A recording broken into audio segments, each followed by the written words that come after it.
हिंदी भाषा को अधिक समृद्ध और शक्तिशाली बनाने के लिए हमें भाषा में विराम चिन्हों का ज्ञान होना, सम्यक ज्ञान हो, इसके लिए आवश्यक है कि हम विराम चिन्हों को जानें।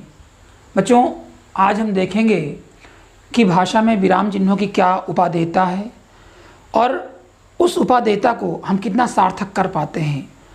क्योंकि हमारा उद्देश्य भी था कि हिंदी को समृद्ध बनाने के लिए हम भाषा के उन छोटे छोटे बिंदुओं को स्पर्श करें जहाँ से आपसे प्रारंभ में गलतियाँ होती हैं और फिर आगे चल करके आप उन गलतियों को संभाल नहीं पाते हैं। विराम चिन्ह भाषा को समझने में जिस प्रकार से जीवन को चलते हुए आगे निरंतर बढ़ाते हुए उसे कहीं ना कहीं ठहराव की आवश्यकता होती है, इसीलिए उसी प्रकार से हम भाषा को भी चलते चलते उसमें एक ठहराव की एक जो गतिमयता होती है उसको कहीं ना कहीं से विराम देने की आवश्यकता होती है। विराम का जो शाब्दिक अर्थ होता है वह बच्चों होता है ठहराव। ठहराव कहने का आशय हो गया कि हम विराम चिन्हों को तब लगाते हैं जहाँ कोई ठहराव होता है। भाषा को हम पढ़ रहे हैं, लिख रहे हैं, लेकिन लिखते लिखते एक गतिमयता आ जाती है, एक निरंतर प्रवाहमयता रहती है और उसमें वास्तविक अर्थ का बोध हो जाए, हम वही अर्थ समझ पाएँ जो भाषा मौखिक या लिखित रूप से कह रही है। इसके लिए हमें विराम चिन्हों का प्रयोग करना पड़ता है। अगर हम सरल रूप में कहें तो भावबोध को सरल और सुबोध बनाने में विराम चिन्हों की महती उपयोगिता है। हम भावों को समझें और उसके सरलतम स्वरूप को समझें, इसके लिए बिना विराम चिन्हों के इसको हम नहीं समझ सकते हैं। आइए आज हम सभी लोग यहाँ पर प्रमुख विराम चिन्हों के बारे में चर्चा करते हैं, क्योंकि ये हमारे आने वाले एग्जाम के लिए बड़े महत्वपूर्ण होते हैं। हम जब तक भाषा के उन विराम चिन्हों को समझ नहीं पाते हैं, भाषा में विराम चिन्हों का प्रयोग कहाँ होना चाहिए और कहाँ नहीं होना चाहिए, तब तक हम भाषा का हमें सम्यक ज्ञान नहीं होता है। पहला चिन्ह हमारा है पूर्ण विराम। कहने के लिए तो बहुत सरल होता है पूर्ण विराम, लेकिन बच्चों पूर्ण विराम का प्रयोग हमें कहाँ करना है, पूर्ण विराम हमें किस प्रकार से लगाना है और पूर्ण विराम का प्रयोग हम कहाँ कहाँ करते हैं, इस पर एक चर्चा करते हैं। जहाँ पर वाक्य अपनी पूर्णता को प्राप्त होता है, राम घर गया, राम घर गया। अब राम के घर जाने का कार्य पूर्ण हो गया। यहाँ पर एक सीधी सी लाइन आप जब खींचते हैं, सीधी सी रेखा खींचते हैं, तो ये हो जाता है आपका पूर्ण विराम। पूर्ण विराम जब आपका वाक्य पूर्ण हो गया है, अर्थात जब वाक्य के पदों में ये देखा जाए कि वाक्य अपनी बात को पूर्णता के साथ कह रहा है, तो वहाँ पर आपका पूर्ण विराम हो जाता है।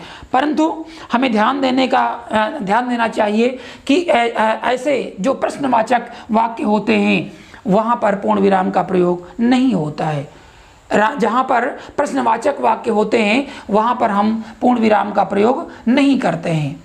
वहाँ पर हमारा पूर्ण विराम का प्रयोग ना होकर के केवल वहाँ पर प्रश्नसूचक जो हमारा संकेत होता है उसका प्रयोग करते हैं। इसी प्रकार से हमें यह भी देखना होता है कि पूर्ण विराम में हमें कभी कभी व्यक्ति को जहाँ पर सजीव वर्णन होता है, जब हम सजीव वर्णन करते हैं तो सजीव वर्णन करते हुए भी वहाँ पर पूर्ण विराम का प्रयोग किया जाता है। यद्यपि वह वाक्य पूर्ण रूप से संपन्न नहीं होते हैं, लेकिन उन वाक्यों को पूर्ण सजीव वर्णन होता है तो वहाँ पर भी हम पूर्ण विराम का प्रयोग करते हैं। दूसरा हमारा होता है प्रश्नसूचक। क्या राम घर गया, क्या, कब, कहाँ, कैसे, ऐसे शब्दों के साथ जब वाक्य का प्रारंभ होता है या वाक्य में आते हैं तो वह एक स्वतः एक प्रश्न खड़ा कर देते हैं और उन प्रश्नों का जवाब हम अगले उत्तर के रूप में प्रदान करते हैं। तो ऐसे प्रश्नों में जैसे आपका होगा क्या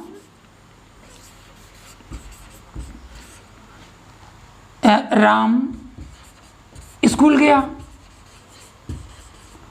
अब क्या राम स्कूल गया, ऐसे वाक्यों को पूर्ण करने के लिए जब वाक्य आपका पूर्ण होगा तो वहाँ पर प्रश्नवाचक चिन्ह या प्रश्नसूचक चिन्ह का प्रयोग होता है। बच्चों ध्यान देना है कि प्रश्नसूचक चिन्ह के नीचे एक पॉइंट लगा होता है, जैसे आप बनाते हैं ऐसे बना करके और एक पॉइंट का प्रयोग अवश्य करते हैं, इसलिए तो आपका प्रश्नसूचक यह चिन्ह बन जाता है या प्रश्नवाचक वाक्य बन जाता है। तीसरा आपका दिया हुआ है विस्मयादिबोधक। विस्मयादिबोधक का जहाँ पर हर्ष, विस्मय, क्रोध, शोक आदि का प्रयोग किया जाता है, वहाँ पर विस्मयादिबोधक चिन्ह का प्रयोग किया जाता है। बच्चों हम जानते हैं जैसे जहाँ पर हमें आश्चर्य व्यक्त करना है, वाह आपने क्या खूब कहा। अब वाक्य हो गया कि वाह, आपका यहाँ पर विस्मय चिन्ह हो जाएगा। आपने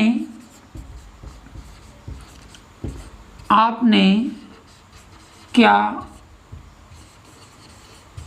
खूब कहा। ये जो चिन्ह लगा हुआ है आपका, जहाँ पर आप देख रहे हो वाह के पश्चात ये आपका चिन्ह है विस्मयादिबोधक। इसमें पूर्ण विराम लगाएंगे और पूर्ण विराम के नीचे एक पॉइंट रख देते हैं। पॉइंट लगाने का मतलब हुआ ये जो चिन्ह बन जाता है ये आपका विस्मयादिबोधक चिन्ह होता है। विस्मयादिबोधक चिन्ह में हम जहाँ तक ये देख रहे हैं कि ये संबोधन के लिए भी लगता है। संबोधन अगर हम करते हैं कि राम तुम कहाँ, राम तुम क्या करते हो, राम, यानी जहाँ पर हम संबोधन करते हैं, जहाँ पर हम ये देखते हैं कि संबोधन करने में राम लिखा जाए, राम तुम अब पढ़ो। अब राम को यहाँ पर बच्चों पढ़ने के लिए कहा जा रहा है, राम अब तुम पढ़ो। तो इस संबोधन के लिए भी हम हर्ष के, क्रोध के, शोक के, भय में भी और इसमें भी इसका प्रयोग करते हैं। साथ साथ में हम इसमें संबोधन में भी संबोधन चिन्ह के रूप में यहाँ पर इसका प्रयोग करते हैं विस्मयादिबोधक चिन्ह का। आइए चौथा अल्प विराम देखते हैं। बच्चों अल्प विराम में हम चिन्ह देख रहे हैं, छोटा सा चिन्ह इस प्रकार से लगा होता है। अल्प विराम का प्रयोग कहाँ करते हैं? जहाँ पर पूर्ण विराम का प्रयोग नहीं हो रहा। पूर्ण विराम तो आप समझ रहे हैं कि वाक्य को पूर्ण करता है, परंतु अल्प विराम का प्रयोग दो वाक्यों को पृथक करने के लिए किया जाता है। दो वाक्यों में पृथक करने का अर्थ मेरा होता है कि उदाहरण देखा जाए कि राम, श्याम, मोहन और गोपाल खेल रहे हैं। राम, श्याम, मोहन और गोपाल खेल रहे हैं। अब अगर इस वाक्य को देखा जाए तो यहाँ पर राम, श्याम, मोहन, बच्चों जहाँ पर ये दो पदों के बीच में एक योगात्मक दृष्टि दिखाई पड़ रही है, आपको यहाँ पर राम में हो जाएगा अल्प विराम, आपका श्याम में हो जाएगा। ये यहाँ पर राम और श्याम, एक ये दो स्थान ऐसे हैं क्योंकि आप बार बार और का प्रयोग नहीं कर सकते हैं या एवं का प्रयोग नहीं कर सकते हैं कि राम एवं श्याम एवं और मोहन और गोपाल, ऐसा तो हम कर नहीं सकते। तो इस वाक्य को अगर हम गौर से देखेंगे तो राम, मोहन, फिर यहाँ पर आपका तुरंत अल्प विराम हो जाएगा, श्याम के बाद अल्प विराम हो जाएगा और मोहन और गोपाल, फिर यहाँ पर चूंकि ये दोनों के साथ और का प्रयोग रहेगा। तो इस प्रकार से हम ये देख रहे हैं कि राम, श्याम और मोहन, गोपाल खेल रहे हैं। यानी दो शब्दों या दो वाक्यों को अलग करने में ये इस बात को प्रदर्शित करता है कि यहाँ पर हम अल्प विराम का प्रयोग करते हैं। एक जगह हो जाता है जहाँ पर कि हम इस बात को महसूस करते हैं। बच्चों इसी प्रकार से दूसरा होता है कि जहाँ पर वाक्यों में देखा जाता है कि वाक्यों में पुनरावृत्ति होती है। जैसे कहा जा रहा है कि सुनो सुनो सुनो सुनो, वह गा रही है, वह गा रही है। अब सुनो सुनो वाक्यों में वो गा रही है, तो यहाँ पे जहाँ पर वाक्यों की पुनरावृत्ति होती है, ये दूसरा उपनियम होता है, वहाँ पर भी अर्धविराम का प्रयोग किया जाता है। जहाँ पर शब्दों की पुनरावृत्ति होती है, पुनरावृत्ति यानी वही शब्द बार बार आता है, तो वहाँ पर भी आप इस बात को समझेंगे। ये बड़ी सरल सी बात है, क्योंकि बहुत सारे एग्जाम देने होते हैं आपको, और वहाँ पर ये विराम चिन्हों के लिए आपको संघर्ष करना पड़ता है कि हमारा पूर्ण विराम क्या है, अल्प विराम क्या है, अर्ध विराम क्या है। तो अगर इसको आप समझ लेंगे तो बड़ी सरलता से आपकी समझ में आ जाएगा, और आप जहाँ पर भी साहित्य में, हिंदी भाषा में आपको कठिनाई का एहसास हो रहा है, उससे आपको मुक्ति मिलेगी। तो सुनो सुनो, जहाँ पर सूत्र आपका है कि जहाँ पर सुनो सुनो ये वाक्यों की पुनरावृत्ति होती है, वहाँ पर भी आपका अल्प विराम होता है। इसको आपको अच्छी तरह से ध्यान में रखना है, क्योंकि ये बात जब आपके ध्यान में रहेगी तो फिर दिक्कत नहीं आएगी। इसी तरह से अगर आप देखेंगे तो अभिवादन में भी आपका, जैसे चाचा जी हो गया, आपका चाचा जी आपको प्रणाम, या आपको प्रणाम हो गया। अब आपको प्रणाम है, हम किसको प्रणाम कर रहे हैं? चाचा जी को। इसी प्रकार से हम देखते हैं कि वाक्यों में शेष वाक्य से अलग करने के लिए भी हम यहाँ पर इस विराम का चिन्ह का प्रयोग करते हैं अल्प विराम के रूप में। उदाहरण देखें, जैसे मित्रों आपसे विदा ले रहा हूं। अब मित्रों के बाद भी आपका यहाँ पे अल्प विराम आ जाएगा। कहने का अर्थ हो गया कि बच्चों हमें समझना है कि कहाँ पर अल्प विराम का प्रयोग हमें करना है, कहाँ पर नहीं करना है, और कहाँ पर हमने किया है। हम एक वस्तु को या एक वाक्य को दूसरे से अलग करने के लिए भी हम यहाँ पर अल्प विराम का प्रयोग कर रहे हैं। मित्रों हाँ, आपसे विदा ले रहा हूँ, तो मित्रों के बाद भी यहाँ पर आपका ये अल्प विराम हो जाएगा।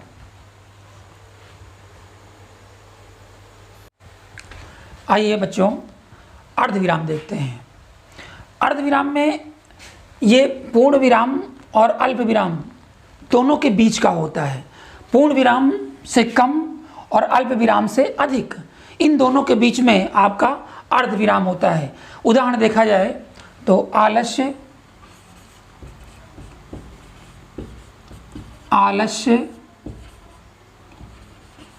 मनुष्य का शत्रु है। अब इससे बचकर रहो, इससे बचकर रहो। उदाहरण लिखा हुआ है आलस्य मनुष्य का शत्रु है, इससे बचकर रहो। यहाँ पर हम क्या करेंगे? अर्धविराम का प्रयोग होगा, और अर्धविराम में अल्प विराम के ऊपर एक पॉइंट होता है, एक बिंदु होता है, तब आपका बन जाता है अर्धविराम। अर्धविराम का अर्थ होता है कि ये पूर्ण विराम से कम और अल्प विराम से अधिक होता है, इसलिए इसको हिंदी में जो विराम चिन्ह है उसमें अर्धविराम की संज्ञा प्रदान की जाती है। इसी जैसे लिखा हुआ उदाहरण देखा कि आलस्य मनुष्य का शत्रु है, यहाँ पे ये आपका अर्धविराम लगा हुआ है, और इससे बचकर रहो। तो ये दोनों के बीच का होता है हमारा जो अल्प विराम है और जो हमारा पूर्ण विराम है, दोनों के बीच में आपका लगता है फिर अर्धविराम। अगला होता है योजक का जो अर्थ होता है बच्चों होता है जोड़ने वाला। योजक का अर्थ ही होता है जोड़ने वाला, और योजक इस प्रकार से पदों में लगता है कि योजक जहाँ पर दो अलग अलग बातें होती हैं उनको एक साथ करके वह स्थापित कर देता है। देखा जाए तो मुख्य रूप से पृथक सत्ताओं को जो जोड़ने का कार्य करता है वह वहाँ पर योजक चिन्ह का प्रयोग होता है। जैसे लिखा गया दुख सुख, योजक, ये योजक चिन्ह होता है। योजक बहुत बड़ा नहीं होता है, योजक बड़ा छोटा सा एक पॉइंट ऐसे होता है, हल्का सा, ये जो आपका कहलाता है ये योजक चिन्ह है। योजक यानी योजक चिन्ह इन दोनों के बीच में आपको लगाना होता है। और इस प्रकार से जैसे आपका दुख सुख हो गया, जय पराजय हो गया, आप जय पराजय कर रहे हैं तो इस प्रकार से जो योजक चिन्ह होता है वह लगता रहता है। इसी प्रकार से अगर हम देखते हैं तो तुलनात्मक होता है। तुलनात्मक वाक्यों में भी जैसे कहा गया तुम सा, अब तुम सा अगर हम लिख रहे हैं, जहां तुलना कर रहे हैं, जहां तुलना करते हैं, केवल और का ही अर्थ नहीं देता, बल्कि यह तुलनात्मक वाक्यों में भी योजक चिन्ह का प्रयोग किया जाता है। यहाँ पर अगर हम देखेंगे कि तुम सा, अब यहाँ पे तुलना की जा रही है और आपका ये जो कहलाता है बच्चों, ये योजक चिन्ह कहलाता है। और इस योजक चिन्ह के माध्यम से हम देखते हैं कि ये आपके साथ जैसे राम सा हो गया, तुम सा हो गया, सीता सा हो गया। अब राम सा है तो राम की तरह है, राम सा, राम की तरह, राम सा क्या हो गया, राम की तरह। तो जहां पर तुलना की जा रही है, जहां पर तुलना की जा रही है, वहां पर आप देखेंगे कि इसमें योजक चिन्ह प्रयुक्त होता है। योजक चिन्ह का हमारे हिंदी के व्याकरण में महत्वपूर्ण स्थान होता है। इसी प्रकार से कभी कभी देखेंगे तो हम मध्य के अर्थ में भी होता है। जैसे आप उदाहरण देखेंगे कि लिखा रहता है यहाँ पे कि राम रावण संवाद। अब राम रावण संवाद का अर्थ होता है कि यहां पर योजक चिन्ह रहेगा। क्यों? इसके अर्थ होता है कि राम और रावण के मध्य में संवाद हो रहा है। अर्थ हुआ कि राम और रावण के, तो इसका अर्थ होता है कि मध्य के को स्पष्ट करने के लिए भी यहाँ पर योजक चिन्ह का प्रयोग किया जाता है। राम रावण संवाद अर्थात राम और रावण के बीच में जो संवाद हो रहा है वहाँ पर भी योजक चिन्ह का प्रयोग होता है। क्योंकि योजक चिन्ह हमारा कई जगह प्रयुक्त होता है और वहाँ पर हम योजक चिन्ह को प्रयोग करते हैं। जैसे इसी प्रकार से जब हमारे वाक्य दोनों ही एक जैसे होते हैं, जैसे कहा जाए खेलते खेलते, खेलते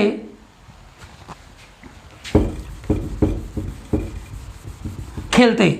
अब खेलते खेलते इसमें आप देखेंगे जो ये पुनरुक्ति हमारे शब्द होते हैं जिनकी बार बार एक ही जैसे होते हैं, यहाँ पर भी योजक चिन्ह का प्रयोग होता है। खेलते खेलते यार हम देख रहे हैं कि योजक चिन्ह कितनी जगह प्रयोग हो रहा है। बच्चों ये आवश्यक होता है हमें यहाँ पे ये समझना है कि योजक चिन्ह साधारण चिन्ह नहीं होता हिंदी में। योजक चिन्ह का प्रयोग हिंदी में कहाँ होता है और कहाँ नहीं होता है, इस बात को हमको समझना है।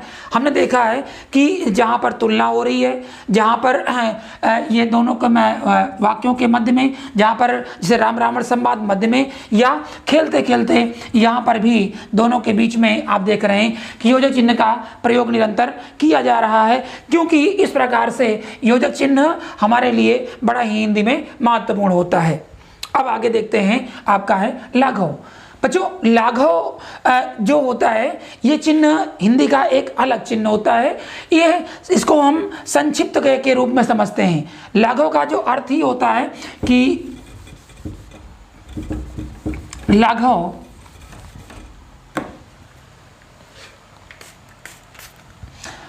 हमारा जो ये लाघव चिन्ह है, इस लाघव चिन्ह को अगर हम देखेंगे तो लाघव चिन्ह में ये जो शून्य की तरह बना होता है, ये शून्य की तरह बना हुआ है, ये शून्य की तरह, इसको हम लाघव चिन्ह बोलते हैं। इसका अर्थ होता है संक्षिप्तीकरण। आपने लिख दिया उत्तर प्रदेश, उ फिर प्रा, ये जीरो नहीं होता है, ये जीरो नहीं है, ये शून्य नहीं है। आपने लिख दिया डॉक्टर, डॉक्टर, ये जो आपने जीरो रख दिया, ये शून्य बना दिया, ये जो है यह चिन्ह आपका लाघव चिन्ह कहलाता है। क्यों? क्योंकि हम उस डॉक्टर को संक्षिप्त करके लिख रहे हैं। हम डॉक्टर को डॉक्टर पूरा नहीं लिख रहे हैं, उत्तर प्रदेश हम मध्य प्रदेश पूरा नहीं लिख रहे हैं। हमने माँ लिखा और फिर प्रा लिख दिया, मध्य प्रदेश हो गया। इसको हम पढ़ते हैं मध्य प्रदेश, इसीलिए अधिकतर आप देखें कि ऊपरा लिखा रहता है। ऊपरा का मतलब हुआ उत्तर प्रदेश। और ये आपका चूंकि ये जो चिन्ह होता है, ये जो शून्य के आकार का बना होता है, ये चिन्ह कहलाता है लाघव चिन्ह। इसी तरह से आप देखें लिखा हुआ है पंडित जवाहरलाल नेहरू। अब आपने पा बनाया और फिर पा के पीछे आपने शून्य बना दिया। बच्चों ये हिंदी का बड़ा ही महत्वपूर्ण चिन्ह होता है और व्याकरण की दृष्टि से भी बहुत महत्वपूर्ण होता है। इसको आपको समझना है कि कहाँ पर लाघव चिन्ह का प्रयोग हो रहा है, कहाँ पर लाघव चिन्ह को हिंदी भाषा के अंतर्गत, क्योंकि अधिकतर हमारे जो भी कंपटीशन होते हैं उनमें इस बात को पूछा जाता है कि ये शून्य बनाकर रख दिया गया और इस चिन्ह का नाम क्या है, इस चिन्ह को हम क्या कहते हैं। तो इस चिन्ह को हम कहते क्या हैं, इसको हम कहते हैं लाघव।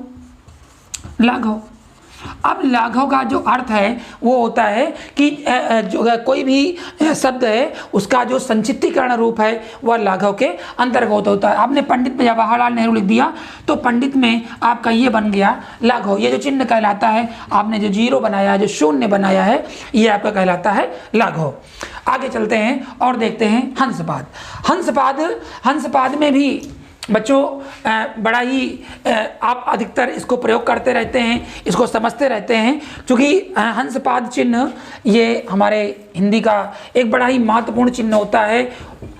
और इस बात को समझने के लिए कि हंसपाद, या इसको अगर हम देखें तो इसको हम एक और नाम से कहते हैं, इसको हम काकपाद भी बोलते हैं।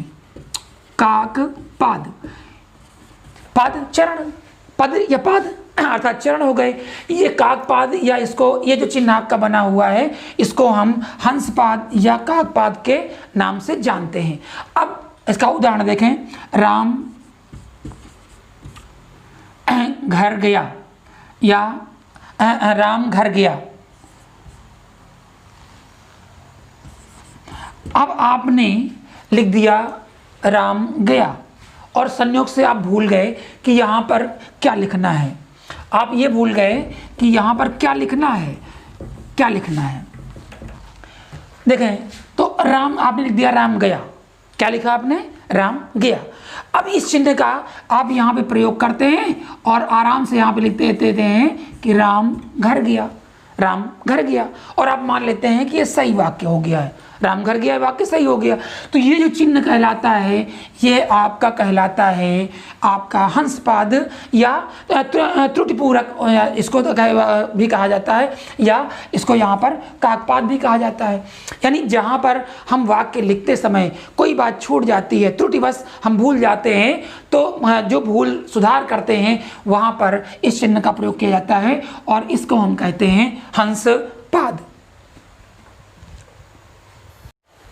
आइए अगला देखते हैं उद्धरण चिन्ह।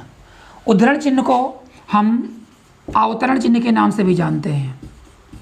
अवतरण चिन्ह, इसको हम उद्धरण चिन्ह कहें या अवतरण चिन्ह कहें। जब अब आप इसमें दो बातें देख रहे हैं, एक सिंगल देख रहे हैं, एक डबल देख रहे हैं। उद्धरण चिन्ह में हमें इस बात को समझना पड़ेगा कि जो हमारा अवतरण चिन्ह है, अवतरण चिन्ह में जब हम किसी कथन के मूल स्वरूप को कहते हैं, यानी कथन हमारा जो भी है अगर उसके मूल रूप को हम कहते हैं, मूल रूप को कहते हैं, तो वहाँ पर यह उद्धरण चिन्ह, यानी उदाहरण देकर के कोई बात कही जा रही है। जैसे तिलक ने कहा, तिलक ने कहा, अब क्या कहा है कि स्वतंत्रता, स्वतंत्रता हमारा जन्म सिद्ध अधिकार है, स्वतंत्रता हमारा जन्मसिद्ध अधिकार है। इसको जब हम देखते हैं तो यहाँ पे मूल रूप में जो हमारा कथन है वो मूल रूप में लिया गया है और उसी प्रकार से ये जो चिन्ह लगता है आपका, ये उद्धरण चिन्ह या अवतरण चिन्ह होता है। आजकल हिंदी में थोड़ा सा विकृत रूप आ रहा है, जैसे जो भी चाहे गीता का कथन हो चाहे रामायण का कथन हो, जब हम मूल रूप से उसी प्रकार से लिखते हैं तो यहाँ पर हमारा ये उद्धरण चिन्ह लग जाता है। और आजकल अधिकतर लोग उसको शॉर्ट में, जैसे आपको मैं एक और नई बात बताऊं कि यहाँ पर पूर्ण विराम में, इस बात को आप बहुत अच्छे से सुनेंगे कि पूर्ण विराम में, क्योंकि इंग्लिश में जैसे फुल स्टॉप लगता है, तो आज नए जो हमारी नई हिंदी आई है उसमें भी लोग इंग्लिश का पूरा पूर्ण विराम लगाना ही लगाए हैं, जो वास्तव में त्रुटिपूर्ण है। हमें ऐसा नहीं करना चाहिए, हमें वहाँ पर पूर्ण विराम का ही प्रयोग करना चाहिए। पूर्ण विराम लगता है तो पूर्ण विराम का ही प्रयोग करना है। इसी तरह से यहाँ पर जहाँ कोई कथन है मूल रूप से लिया गया है तो वहाँ पर हम जो ये सिंगल होता है, ये जो सिंगल चिन्ह है, इसे हमें इकहरा चिन्ह का प्रयोग नहीं करना चाहिए। क्योंकि हमें देख रहे हैं, क्योंकि यहाँ पर हम देख रहे हैं किसी कवि का नाम है। अब हो गया रामधारी सिंह दिनकर, रामधारी सिंह दिनकर। अब दिनकर को अलग करने के लिए यहाँ पर इकहरा जो उद्धरण चिन्ह है वो लगा दिया जाता है। यहाँ जो दिनकर है, यहाँ इनको अलग करने के लिए हम यहाँ पर भी आपका जो उद्धरण चिन्ह है वो दिनकर में लग जाता है। इसलिए चाहे से हम अवतरण चिन्ह के रूप में या उद्धरण चिन्ह के रूप में देखते हैं। और इसके बाद अंत में आपका विवरण चिन्ह देखते हैं। विवरण चिन्ह में यहाँ पर आप जानते हैं कि इस प्रकार का चिन्ह बना होता है। इसका अर्थ ही होता है कि आगे जो है वह विवरण दिया गया है। विवरण के माध्यम से जैसे कहा जा रहा है कि विवरण नीचे लिखा है। अब यहाँ पर आपका विवरण चिन्ह हो गया। विवरण नीचे लिखा है अर्थात जो नीचे दिया जा रहा है वहाँ पर विवरण चिन्ह का प्रयोग किया जा रहा है। तो ये विवरण चिन्ह आपके हिंदी साहित्य में बड़ा ही महत्वपूर्ण माना जाता है। इसी प्रकार से जैसे आपने उद्धरण चिन्ह देखा तो उद्धरण चिन्ह में भी जैसे आप देख सकते हैं आपका उपनाम हो गया, आपका लेख हो गया, या आपका निबंध हो गया। निबंध का मेरा आशय आपका टॉपिक है, शीर्षक है, कुछ है। तो यहाँ पर भी आपको ये है, यहाँ ये इकहरा विवरण चिन्ह नहीं लगाना चाहिए। यहाँ पर इसे लगाया गया है, हम जैसा मैंने पहले बताया कि ये त्रुटिपूर्ण है। यहाँ पर आपको दिनकर में ये दोहरा चिन्ह ही आपको लगाना चाहिए। इस प्रकार से हम ये देख रहे हैं कि आपने हिंदी में आज पूर्ण विराम, प्रश्नवाचक, सूचक, विस्मय आदि और यहाँ से लेकर के लाघव, अंशपात तक देखा है। बच्चों अभी तमाम सारे और भी इसमें हिंदी में जो विराम चिन्ह दिए गए हैं उनको लेकर के हम पुनः अगले वीडियो में आपकी सेवा में उपस्थित होंगे। लेकिन तब तक आप इनको समझते रहेंगे और हमारे चैनल को सब्सक्राइब अवश्य करें, शेयर करें और उनसे लाइक करें। धन्यवाद।